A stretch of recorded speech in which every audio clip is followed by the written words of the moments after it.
Shalom, salam sehat.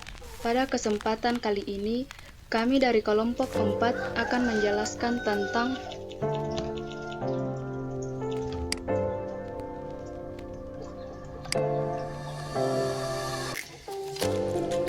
anatomi daun.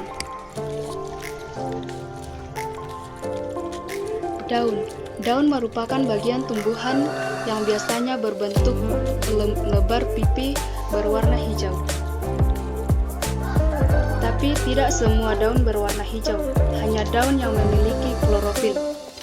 Daun berfungsi sebagai tempat pembentukan makanan bagi tumbuhan melalui fotosintesis.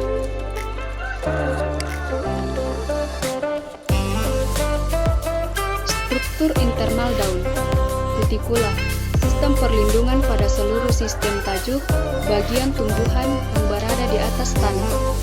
Lapisan lilin bening untuk mencegah kehilangan air. Epidermis terdiri dari dua permukaan, yaitu permukaan atas dan permukaan bawah, di mana permukaan atas adalah adaksial dan permukaan bawah adalah abaksial. Kemudian mesofil, kemudian terletak antara lapisan epidermis, mengandung sel-sel palisade yang tinggi, padat, diisi dengan kloroplas untuk fotosintesis.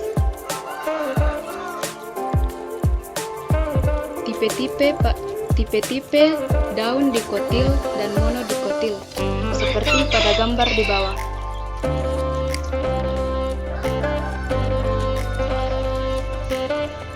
Berkas pengangkut pada daun monokotil.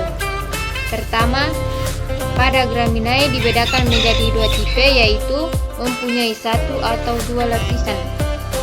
Lapisan berkas pengangkut di bagian luar terdiri atas sel parenkim dengan dinding tipis. Ketiga, sel selubung mengandung tepung. Keempat, sel selubung bagian dalam mestom. Sel lebih kecil dengan dinding tebal dan berisi lamela yang mengandung gabus. Yang kelima, selubung mestom analog dengan endodermis. Keenam, sel serkas pengangkut memanjang pada arah sejajar terhadap tulang daun. Yang ketujuh, epidermis berdinding tipis.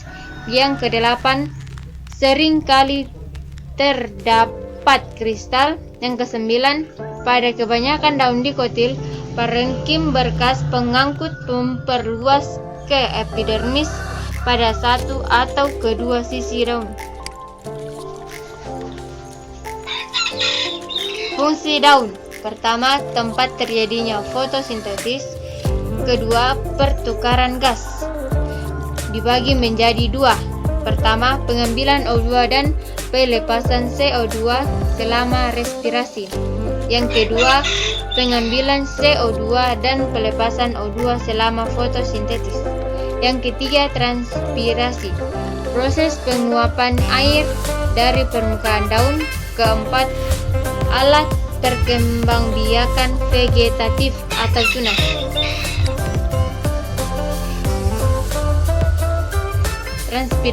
Transpirasi daun. Transpirasi daun merupakan pengeluaran berupa uap H2O terjadi siang hari saat panas melalui stomata atau mulut daun dan lentisel atau celah batang. Yang kedua, hanya 5,10% dari jumlah air yang ditranspirasikan. Yang ketiga, terdapat 3 jenis transpirasi. Pertama, transpirasi kutikula. Yang kedua, transpirasi stomata. Yang ketiga, transpirasi lentikuler.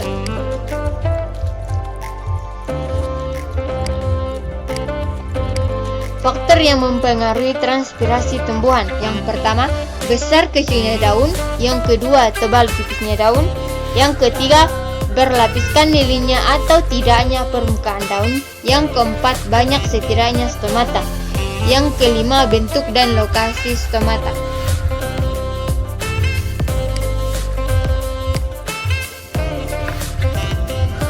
Selanjutnya, stomata daun. Stomata daun atau stomata sama dengan tunggal yang berarti mulut, merupakan bukaan kecil di daun yang jika membuka secara maksimal hanya selembar 0,001 mm.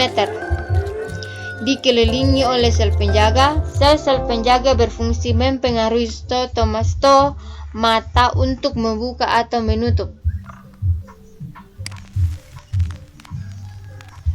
Sekian dan terima kasih dari kami.